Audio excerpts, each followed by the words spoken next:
This is going to be a quick video showing you how you take your text from looking like this to actually being wrapped around your cutout. So the first thing you have to do is select your photo. You're going to come over to the Layout tab and you're going to apply the text wrap. First thing you'll notice is the text goes around the bounding box. So to fix that, you're going to right click on your photo and choose Clipping Path. Or you can come over here to Photo and choose Clipping Path. Once you do that, I recommend to clear your path. And then what I'm going to do is I'm going to zoom in, use my move tool to move up, and then the next thing I'm going to do is go back to my select and then choose angle. And because the text is on this left hand side, the left hand side is what's most important. So I'm going to start clicking around. And so what you want to do is you want to get close enough to the cutout, but not cutting anything off, because you already have a perfect cutout. So you don't need to be right on top of them.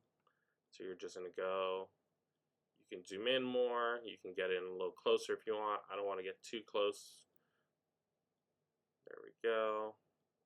I'm going to use my move tool. I'm going to move down, click again, and just start clicking.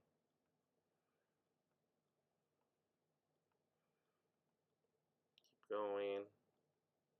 And so I only care for the left side, so I'm going to keep going until I get to the halfway mark at the bottom.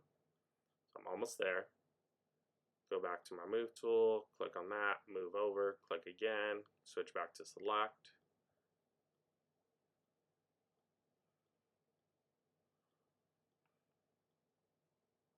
Okay, now I've got into my halfway point.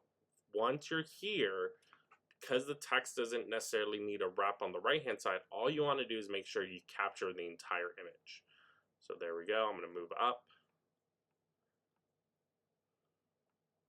Make sure I capture the entire image. I don't need to go perfectly around because the text is not going to wrap around this side. And then I click on that first dot I made and hit save. So now I'm going to grab this text box and I'm just going to shift it over, and there we go. It starts to text wrap. So as I move this around, you'll start noticing it wraps around.